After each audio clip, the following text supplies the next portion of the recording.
Okay. அப்ப நான் வந்து 9th படிச்சுட்டு இருந்தேன். ஓகேயா, என்னோட டியூஷன்ல வந்து ஒரு பொண்ணு உண்டு.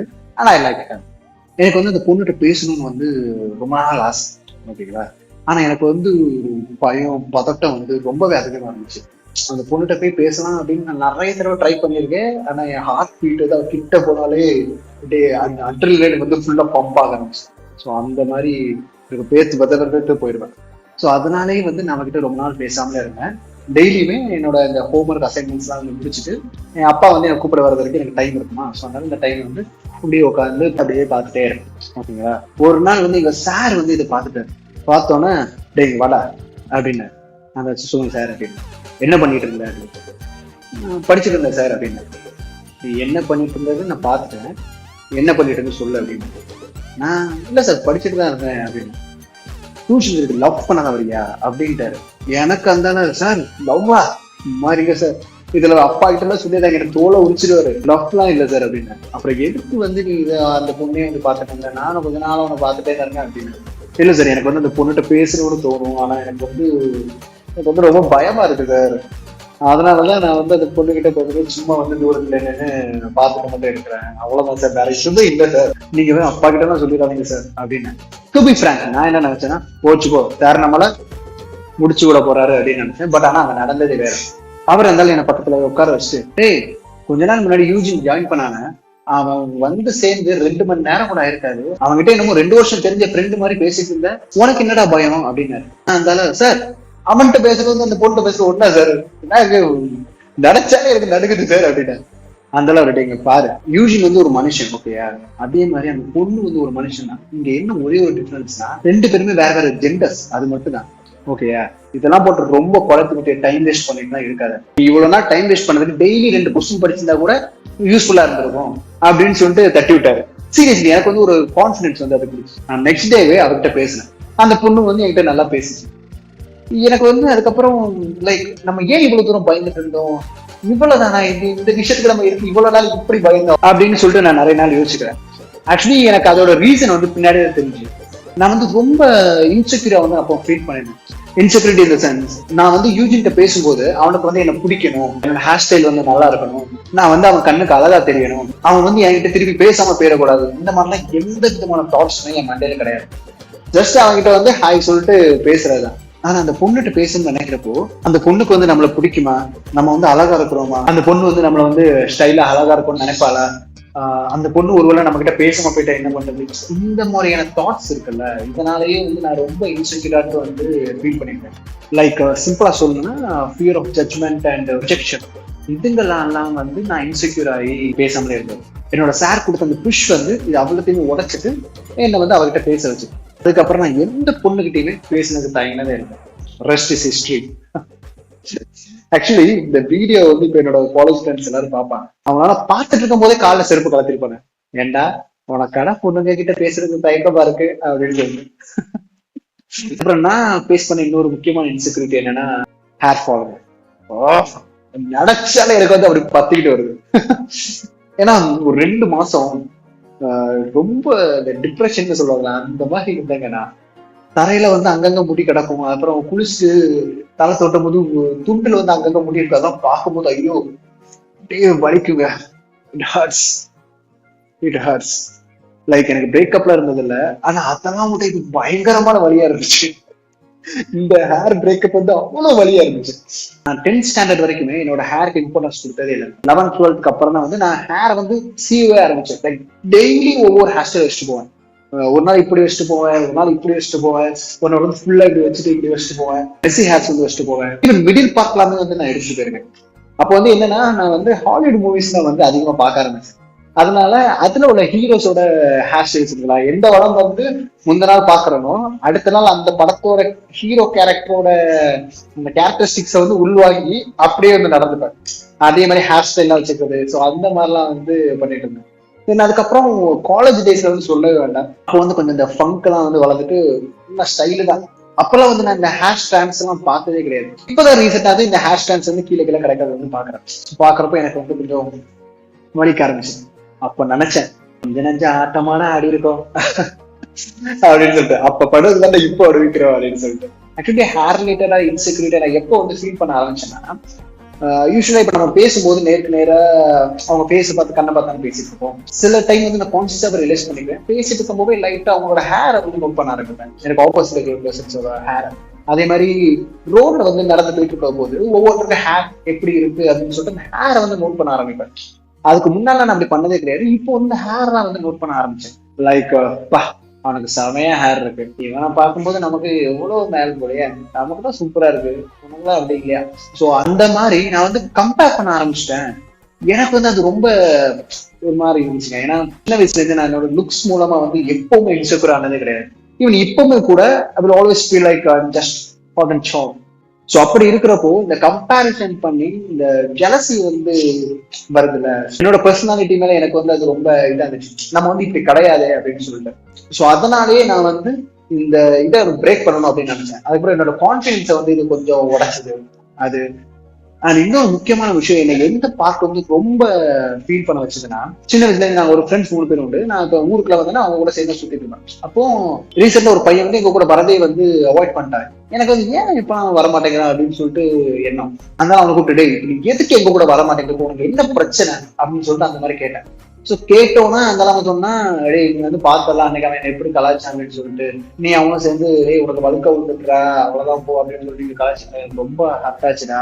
அது மட்டும் இல்ல, இப்ப நம்ம போனோம்னா நம்ம வந்து போட்டோஸ் எடுப்போம். நான் வந்து எந்த போட்டோஸுமே நான் வந்து நல்லாவே இருக்க மாட்டேங்கேன்டா, போனாதானே பிரச்சனை அப்படின்னு சொல்லிட்டு நான் போகாம இருந்தேன் அப்படின்னு சொன்னான். அன்னைக்கு நைட்டு நான் தூங்கவே இல்லைங்க. எனக்கு என்னன்னா ஒருவேளை இதே மாதிரி தாட் வந்து நமக்கும் ஒரு கட்டத்துல வந்துருமோ அப்படின்னு சொல்லிட்டு ஒரு மாதிரி ஒரு ஆங்ஷியஸ் ஆயிட்டேன். அன்னைக்கு முடிவு பண்ணேன், இதுல இருந்து நம்ம வெளியே வரணும்டா அப்படின்னு சொல்லிட்டு. அது மட்டும் இல்லாம நான் வந்து இந்த ஹேரை பத்தி இன்செக்யூரா ஃபீல் பண்ண ஆரம்பிச்சிட்டேன் அப்படின்னு தெரிஞ்சோன்னே இன்ஸ்டாகிராமும் யூடியூபும் அவனோட ஹேர் ரிலேட்டடா மட்டும்தான் வந்து ரீல்ஸும் வீடியோஸும் வந்து காட்டுறாங்க. அப்புறம் இந்த பாப்புலரான பேர்ஸ் என்ன என்ன ரிடாக்சின், பினஸ்ட்ரைடு, அப்புறம் இந்த மிடாக்சிலு, அதுக்கப்புறம் இந்த ஜிஆர்பி ட்ரீட்மெண்ட், பிஆர்பி ட்ரீட்மெண்ட், அப்புறம் ஜிஎம்பி சம்திங் என்னமோ சொல்லுவாங்க. எனக்கு தெரிஞ்ச ஜிஎம்பினா குட் மேனுஃபேக்சரிங் பிராக்டிசஸ் தான். ஸோ அந்த மாதிரி நிறைய வந்து வர ஆரம்பிச்சுட்டு எனக்கு அதெல்லாம் இதுலயுமே இன்ட்ரெஸ்டே இல்லை. ஸோ அது எல்லாத்தையுமே வந்து நாட் இன்ட்ரெஸ்ட் கொடுக்கும் போது எல்லாத்தையுமே தள்ளி அடிச்சேன். தென் அதுக்கப்புறம் எனக்கு இதுக்கு எதுதான் ரீசன் அப்படின்னு சொல்லிட்டு தெரியணும்னு இருந்துச்சு. ஸோ அதெல்லாம் நான் தேடி பார்த்தேன். இப்போ நம்ம அம்மாவோட அப்பா வந்து வழுக்கையா இருந்தாங்கன்னா there is higher possibility of chances நம்மளும் வழுக்கையா இருக்கிறதுக்கு இருக்கு. ஓகேங்களா? ரெண்டாவது, நான் சீரியஸா எங்க அம்மா பேச்சை வந்து கேட்காம விட்டு தப்பா போச்சு அப்படின்னு நினைச்சு வருத்தப்பட்டேங்க. அன்னைக்கு என்ன மேட்டர்னா, நான் காலேஜ் படிச்சுட்டு இருக்கப்போ டெய்லியும் 1 to 2 மணிக்குள்ளதான் வந்து தூங்குறது. டெய்லியும் வந்து கேம் விளையாடுறது, அப்புறம் ஃப்ரெண்ட்ஸ்ல கூட சேர்ந்து அரட்டை அடிச்சுட்டு இருக்கிறது, கான்ஃபரன்ஸ் காலை போட்டு ஏதாவது பேசிட்டு இருக்கிறது, தொடர்ந்து கேம் விளையாடிட்டு இருக்கிறது. இந்த மாதிரி வந்து டெய்லி வந்து 1 to 2 மணிக்குள்ளதான் தூங்குவேன். எங்க அம்மா வந்து டெய்லியும் காலையில என்ன திட்டுவாங்க, ஏன்னா நைட் எவ்வளவு நேரம் கழிச்சு தூங்குற, சீக்கிரமா தூங்க மாட்டியா அப்படி இப்படின்னு. ஆனா நான் கேட்கல, இந்த மாதிரி பண்ணிட்டு இருந்தேன். ஆனா அப்பெல்லாம் வந்து எனக்கு எதுவுமே தெரியல. அப்பெல்லாம் வந்து எனக்கு ஹார்ஷா தான் வந்து தலைலாம் தோட்டுவேன். தரையிலுமே பார்த்தா எனக்கு ஹேர் ஸ்டாப்ஸ் எல்லாம் இருக்காது. நல்லா ஸ்டைலிங்கா பண்ணிட்டு இந்த ஃபங்க்லாம் விட்டு அப்படி ஜாலியா இருந்திருந்தேன். இப்போ வந்து அதெல்லாம் பார்க்கும்போது அம்மா பேச்ச கேட்டிருக்கலாமோ அப்படின்னு சொல்லிட்டு தோணும். ஏன்னா நம்ம பாடிக்குன்னு வந்து ஒரு டெய்லி லைஃப் சைக்கிள் வரும், கரெக்டா? அந்த சைக்கிள் வந்து டிஸ்டர்ப் ஆகும்போது ஆட்டோமேட்டிக்கா வந்து சம்திங் நம்ம பாடியில வந்து இன்டர்சேஞ்ச் ஆகும். அப்படி டிஸ்டர்ப் ஆகிறதுக்கு மேக்ஸிமம் சான்சஸ் இருக்கக்கூடியதான் இந்த ஹேர். காரணம் என்னன்னா எக்ஸ்ட்ரீமான ஹீட் வந்து ரிலீஸ் ஆகும். நிறைய மெடிக்கல் டேப்ஸ் எல்லாம் சொல்லியிருந்தாங்க, எனக்கு அவ்வளோலாம் தெரியல. பட் ஆனா அது வந்து நான் என்னோட லைஃப்ல ரியலா நடந்திருக்கு அப்படின்னு நினைக்கிறேன். ஏன்னா எனக்கு அப்ப நான் வந்து இந்த மாதிரி நான் சின்ன சின்ன ஹேர் ஸ்டாண்ட்ஸ் வந்து நான் கீழே பார்த்ததே கிடையாது என்னை சுத்தி. ஆனா இப்போ வந்து கொஞ்சம் அங்கே ஒரு டெய்லி ஒரு 10 மணிக்கு பார்ப்பேன். ஸோ அதனால மேபி அது ஹையர் பாசிபிலிட்டி அந்த சான்சஸ் வந்து இருக்கலாம் அப்படின்னு சொல்லிட்டு. ஆனா நான் வந்து இதை எப்போ வந்து இதுல இருந்து வெளியே வரணும், இந்த தாட் ப்ராசஸ்ல இருந்து வெளியே வரணும் அப்படின்னு நினைச்சேன்னா, ஒண்ணு வந்து இந்த இன்செக்யூரிட்டி வந்து என்னோட கான்ஃபிடன்ஸ் அஃபெக்ட் பண்ணிச்சு. இன்னொன்று வந்து நான் எதுக்கு மற்றவங்களை கம்பேர் பண்ணிக்கணும் அப்படின்னு சொல்லிட்டு எனக்கு என்ன வந்துச்சு. ஏன்னா இப்போ நம்ம ரோட்ல போறவங்களும் பாக்குறோம், இல்ல நம்ம ஃப்ரெண்ட்ஸ் கொலிக் இவங்க எல்லாருமே வந்து பாக்குறோம், கரெக்டா? இவங்க எல்லாரோட லைஃப்லயுமே நம்ம அந்தந்த மொமெண்ட்ஸ்ல மட்டும் தான் இருக்கும்.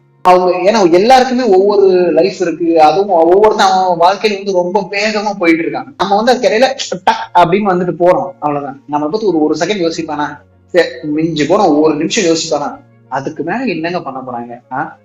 ஸோ நம்ம எதுக்கு வந்து அதுக்காக இப்படி டிப்ரெஷன் ஆகிட்டு இருக்கணும், இவ்வளவு தூரம் வந்து இன்செக்யூரா ஃபீல் பண்ணிட்டு இருக்கணும், இது வந்து சரி கிடையாது, இது வந்து நம்மளே கிடையாது அப்படின்னு சொல்லிட்டு நான் அதை மாத்திக்கணும்னு நினைச்சேன். அப்புறம் இன்னொரு முக்கியமான விஷயம் என்ன யோசிச்சேன்னா, சரி இப்ப நம்ம வந்து பால்டாக போறோம் அப்படின்னா அதுக்கு வந்து எப்படி ஒரு 40-50 ஏஜ் ஆகும்போது ஆகணும். அதுக்கு எதுக்குடா இப்பவுமே நம்ம கஷ்டப்படணும். என் ஃப்ரெண்டுமே நான் இதான் சொன்னேன், அப்ப ஆக போறத நினைச்சு இப்ப யாரா நீ வருத்தப்பட்டு இருக்கிற, இப்போ வந்து உன்னோட யூத்தை நீ ஏன் வேஸ்ட் பண்ற, ஃப்ரெண்ட்ஸ் கூட ஜாலியா சுத்து, நம்ம விளையாடலாம், நம்ம நல்லா ஃபன் பண்ணலாம். ஏன்னா இந்த இந்த வயசுக்கு திருப்பி போனா வராது, கரெக்டா இந்த யூத் வந்து திருப்பி போனா வராது. ஸோ அதை என்ஜாய் பண்ணி வாழ அப்படின்னு சொல்லிட்டு நான் அவனுக்கு சொன்னேன். அதே மாதிரி நான் எனக்கு சொல்லிட்டு நான் வந்து அதுல இருந்து வெளியே ஆரம்பிச்சேன். அதுக்கப்புறம் தான் இப்பதான் வந்து நான் என்னோட ஹேரை வந்து அவ்வளவா கேர் பண்ணிக்கிறதுனா இல்லை. இந்த மாதிரி விஷயங்கள்னாலதான் நான் வந்து என்னோட இந்த இன்செக்யூரிட்டியை வந்து தாண்டி வந்தேன். இது வந்து நான் உங்ககிட்ட ஷேர் பண்ண நினைச்சேன். மேக்ஸிமம் இந்த 2 விஷயம் வந்து நம்ம எல்லாரோட லைஃப்லயும் இருக்கக்கூடிய ஒரு விஷயம் இல்ல. ஸோ இதை வந்து நான் ஓவர் கம் பண்ணி வந்தேன் சக்சஸ்ஃபுல்லா. அதனாலதான் அதை வந்து உங்ககிட்ட ஷேர் பண்ணிக்கலாம். மேபி இன்கேஸ் இது யாருக்காவது யூஸ்ஃபுல்லா இருக்கலாம்ல அப்படின்னு சொல்லி. பேசிக்கலி இந்த இன்செக்யூரிட்டிஸ் நமக்கு ஏன் வருது அப்படின்னு சொன்னா, எந்த விதமான இன்செக்யூரிட்டியா இருந்தாலும் சரி, லைக் ஏன்னா எல்லாருக்கும் ஒவ்வொருத்தருக்கும் ஒவ்வொரு விதமா இருக்கும். ஆனா அந்த எல்லா இன்செக்யூரிட்டிஸும் உருவாகிறதுக்கான காரணம் 4 விஷயம், காமனான 4 விஷயம். முதல் விஷயம் என்னன்னா எக்ஸ்டர்னல் நாய்ஸ்னால. ஒண்ணு நம்ம ஃப்ரெண்டா இருப்பான், இல்லைன்னா நம்ம கூட வேலை பார்க்கக்கூடியவனா இருப்பான், இல்லைன்னா நம்ம ஃபேமிலி ரிலேஷன்ஸ்ல யாராவது ஒருத்தர் இருப்பான், இல்ல நமக்கு தெரிஞ்ச யாராவது ஒருத்தர் வந்து ஏதாவது ஒண்ணு நம்ம ஹர்ட் ஆகுற மாதிரி சொல்லுவான். ஓகேங்களா? அதுல இருந்து நமக்கு வந்து அந்த இன்செக்யூரிட்டிஸ் வந்து தலை தூக்க ஆரம்பிக்கும். அது ஒரு முக்கியமான ரீசன். 2வது விஷயம் வந்து கம்பேரிஷன் ட்ராப். ஒவ்வொருக்கும் ஒவ்வொரு டைப் ஆஃப் லைஃப் ஸ்டைல் இருக்கும், கரெக்டா? ஆனா நம்ம வந்து என்ன பண்ணுவோம்னா நேச்சுரலாவே கம்பேர் பண்ண ஆரம்பிப்போம். அது வந்து தப்பு கிடையாது, ஏன்னா அது வந்து ஹியூமன் நேச்சர் தான். ஆனா நம்ம வந்து அதை நம்ம மைண்ட்ல ரொம்ப யோசிக்காம அதை புரிஞ்சுக்க ஆரம்பிச்சோம்னா அந்த ட்ராப்ல இருந்து நம்ம வெளியே வந்துடலாம். ஸோ அதை நம்ம ஆப்வியஸா பண்ணாலே நமக்கு இருக்கக்கூடிய முக்கால்வாசி இன்செக்யூரிட்டிஸ் போயிடும். ஏன்னா கம்பேர் பண்றதுதான் பாதி இன்செக்யூரிட்டிஸே வருது. 3வது விஷயம் fear of rejection and fear of judgment. இது வந்து என்னோட ஸ்டோரி நினைச்சு, அந்த பொண்ணு கிட்ட வந்து நான் பேசுறப்போ அந்த பொண்ணு வந்து என்ன ஜட்ஜ் பண்ணிருமோ, லைக் அந்த பொண்ணுக்கு வந்து கணக்கு நான் அழகா தெரியவேன், ஹேண்ட்ஸமா இருப்பானா, ஒருவேளை அந்த பொண்ணுக்கு எனக்கு பிடிக்காம போயிட்டுனா, அந்த பொண்ணு என்கிட்ட பேசாம போயிட்டுனா, இது வந்து ரிஜெக்ஷன். ஸோ இந்த மாதிரி ஜட்மெண்ட் இல்லைன்னா ரிஜெக்ஷனோட ஃபியர்னால நம்ம வந்து இன்செக்யூரா ஃபீல் பண்ணுவோம். 4வது விஷயம் வந்து பெர்ஃபெக்ஷனிசம். பெர்ஃபெக்டா இருக்கணும்னு நினைச்சு பாதி பேர் இங்க இன்செக்யூரா ஃபீல் பண்ணுவாங்க. சரி, இந்த வீடியோ நான் ரெக்கார்ட் பண்றேன், கரெக்டா? இது வந்து ஃபுல் கிளாரிட்டியாவோ, ஃபுல் வீடியோ கிளாரிட்டியாவோ, ஆடியோ கிளாரிட்டியாவோ இல்லை. ஃபர்ஸ்ட் நான் வந்து நம்ம மேக் பண்ணுவோம் அப்படின்னு சொல்லிட்டு மேக் பண்றேன். இது வந்து பெர்ஃபெக்டான வீடியோவே கிடையாது. பட் ஆனா இருந்தாலுமே நான் வந்து ட்ரை பண்றேன். நம்ம ஹியூமன்ஸ் எல்லாருமே வந்து ஃபிளாடான பீப்புள் தான், ஓகேயா? இம்பர்ஃபெக்ஷன் தான் ஹியூமன் நேச்சரோட பியூட்டியே.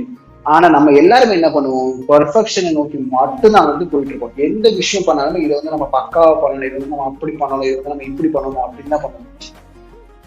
அவ்வளவு சீன்லாம் இல்ல. ஜஸ்ட் நீங்க அதை ட்ரை பண்ணுங்க. அது போக போக அதுல இருந்து மெருகேற்றிட்டு போகலாம். எடுக்கும் போதே எல்லாமே பெர்ஃபெக்டா பண்ணுவேன் அப்படின்னு நினைச்சாதான் அது தப்பு. நான் வந்து இந்த விஷயத்த என்னோட ஹேர் ஸ்டைல வந்து நான் நிறைய பண்ணியிருக்கேன். ஹேர் வந்து டிஸ்டர்ப் ஆகிட்டு எனக்கு பிடிக்காது. இந்த ஸ்கொயர் ஷேப் வந்து வரணும் அப்படின்னு சொல்லிட்டு நான் ரொம்ப எதிர்பார்த்துருப்பேன். லைட்டா செஞ்சிருந்தாலுமே எனக்கு வந்து அது வந்து கொஞ்சம் அன்ஈஸியா ஃபீல் ஆகும். இந்த என்னோட ஹேரை பத்தின இன்செக்யூரிட்டி ஓவர் கம் பண்றதுக்கு நான் வந்து அதை முடிவு பண்ணேன். என் ஹேரை வந்து பெர்ஃபெக்டா மெயின்டைன் பண்ண கூடாது, ஒரு தடவை செய்யணும் அப்புறம் விட்டுருனால அது குறைஞ்சு போனா குறைஞ்சு போட்டு அந்த மாதிரி நான் வந்து அக்செப்ட் பண்ணிட்டு வந்தேன். இந்த மாதிரியான ரீசன்ஸ்னாலதான் இன்செக்யூரிட்டிஸ் வருதுன்னு உங்களுக்கு தெரியுது. அதை வந்து எப்படி நம்ம ஓவர் கம் பண்ணலாம் அப்படின்னா, முக்கியமான விஷயம் ஃபர்ஸ்ட் வந்து அதை அக்செப்ட் பண்ணுங்க. ஏன்னா நம்ம ரியாலிட்டி அக்செப்ட் பண்ண ஆரம்பிச்சிட்டோம்னாலே நம்ம வந்து ஒரு பெரிய பர்டனை வந்து நம்ம குறைச்சிடுவோம். ஏன்னா ஏத்துக்கிறதுக்கான மனப்பான்மை நமக்கு வந்துட்டுனா, இது இப்படிதான் அப்படின்னு சொல்லிட்டு நம்ம ஏத்துக்கிறதுக்கான மனப்பான்மை வந்துட்டுனா நம்மளோட மைண்ட் வந்து ஆட்டோமேட்டிக்கலா ஃபீல் ஃப்ரீ ஆயிடும். நம்ம எல்லாருக்கும் இன்செக்யூரிட்டி ஏதாவது ஒரு 1-2 விஷயங்களை மட்டும்தான் இருக்கும். அந்த 1-2 விஷயத்தை வச்சுட்டு மிச்சம் இருக்கக்கூடிய 98% ஆஃப் விஷயத்த நம்ம வந்து மறந்துடுவோம். அதுலலாம் நம்ம புரியா இருக்கும். ஸோ நம்ம வந்து எதுல வந்து நல்லா இருக்கமோ அதுல ஃபோக்கஸ் பண்ணுங்க, ஓகேங்களா? இதுக்கப்புறமா வந்து லுக்ஸ்னாலேயோ இல்லைன்னா பர்சனாலிட்டினாலேயோ வந்து இன்செக்யூரிட்டியா ஃபீல் பண்ணிட்டு இருக்காங்க. Feel free and live the life. கிட்ட நான் இன்னும் பேசிட்டே போயிட்டு இருப்பேன். அது போய் எல்லா கண்டென்ட்டும் இந்த ஒரு வீடியோலயே வந்துடும். அப்புறம் நான் மற்ற வீடியோக்கெல்லாம் எதை வச்சு போடுவேன். ஸோ மறுபடியும் நான் ஒரு நல்ல வீடியோ உங்களுக்கு சந்திக்கிறேன். Until next, this is CJ signing off. அதுக்கு முன்னாடி இந்த வீடியோ உங்களுக்கு பிடிச்சிருந்தா சப்ஸ்கிரைப் பண்ணுங்க, உங்க ஃப்ரெண்ட்ஸ் அண்ட் ஃபேமிலி ஷேர் பண்ணுங்க. நெக்ஸ்ட் வீடியோல பார்ப்போம். பாய்.